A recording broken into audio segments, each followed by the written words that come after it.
The flavor of your popcorn can actually decide how much tax you pay for it. Salted popcorn, caramelized popcorn, plain popcorn. If your bun is plain, then there's no tax on it. But add a little bit of cream to it, and suddenly the tax slab is higher. நான் யாரோட காமெண்ட்டுக்கும் கவலைப்படுறது இல்லைங்க. Coconut oil is taxed at 5%, but other hair oils at 18%. It's all very confusing, right?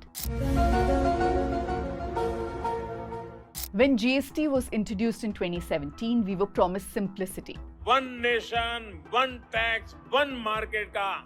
It was called the good and simple tax. Good and simple tax hai. But is it really? It is on that margin. Look, GST has simplified a lot of things, but it's still incredibly complex and inconsistent. At the latest GST Council meeting, Finance Minister Nirmala Sitharaman announced a bunch of rate changes and clarifications. And you'd think that this would clear up things, right? मगर जब popcorn salted सिर्फ नहीं है, उसमें कैरमलाइज्ड popcorn भी market में आता है एडेड शुगर के साथ. But no, not really. Let's dive into why GST is still so confusing, how federalism is getting impacted, and let's also explore some possible solutions.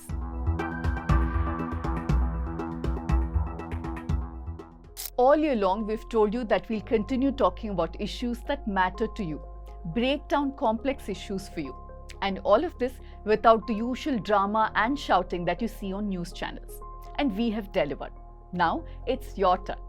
By subscribing to the News Minute and News Laundry, you're standing with journalism that prioritizes people and not just profits. We have monthly and annual subscription options. Do check them out.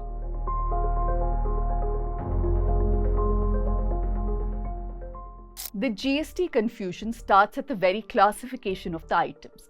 The food industry has one of the most complex GST rates. Let's say you go to a bakery.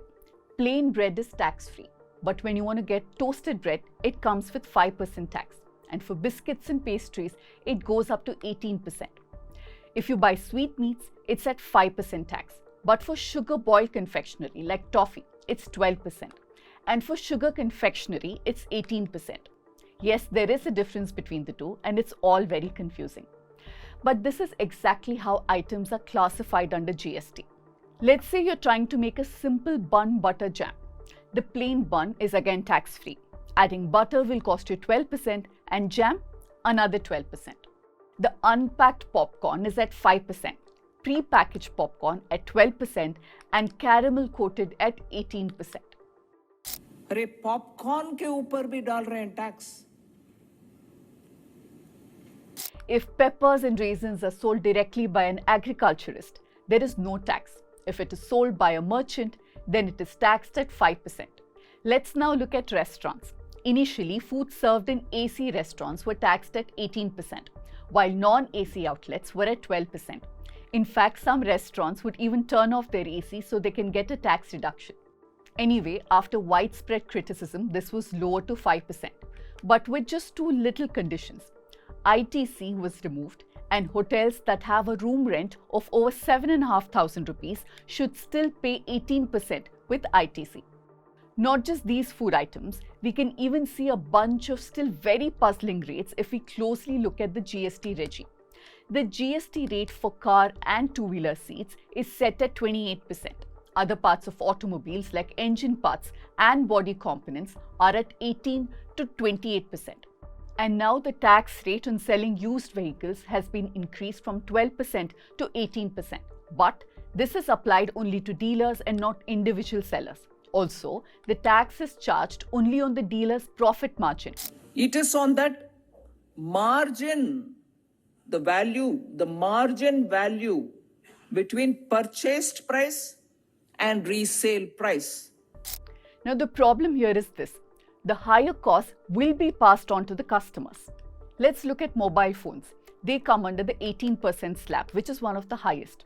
Let's remember that this is the same government that's been going on and on about cashless and pushing for digital India. But they'll tax the most basic device needed for digital India, that's a mobile phone.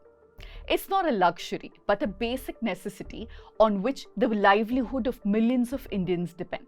The GST Council has not even removed the 18% tax on life and healthcare insurance policies. There was quite a bit of clamour for it, but the Council has decided to postpone this decision.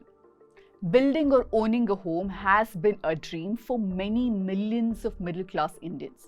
But the GST on construction materials comes under some of the highest tax slabs.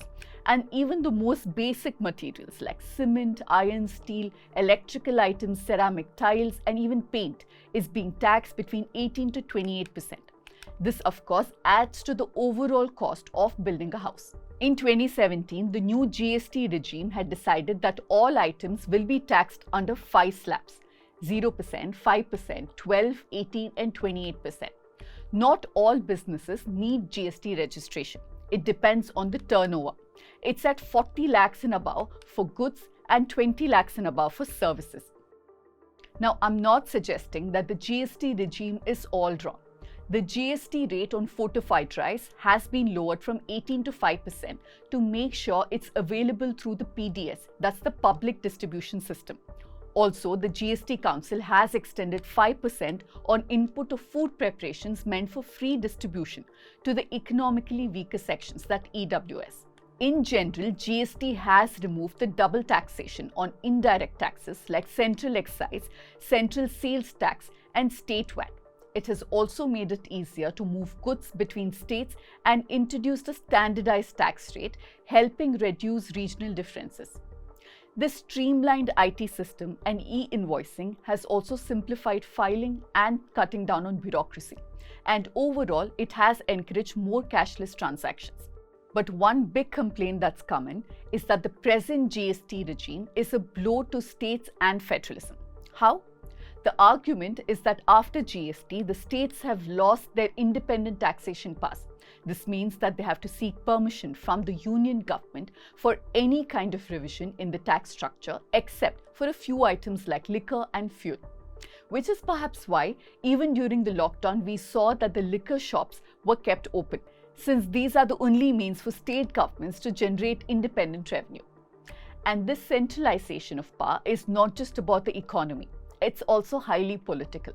When GST was introduced, a compensation mechanism was put in place to help states recover any revenue loss.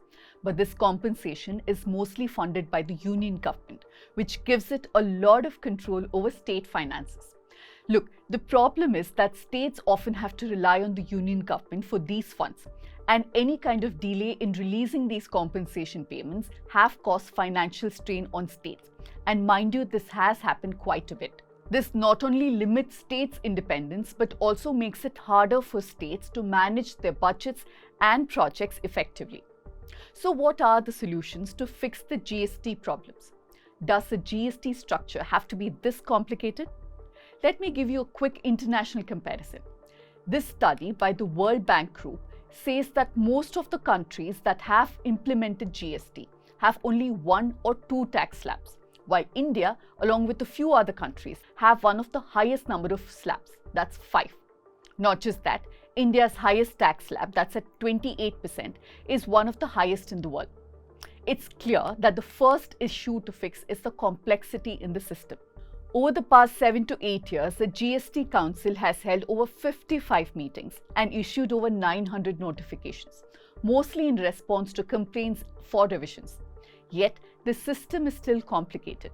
Experts suggest that introducing a simpler 3-tier slab with high, middle, and low rates could help clear up the confusion. Plus, essentials like health and life insurance, mobile phones, at least basic ones, can be placed at 0%. And there can be more transparency in how total tax is collected by the union government and ensure that states get their assured compensation on time. Look, it's been 8 years since GST has come into place. It's high time that all these issues are resolved.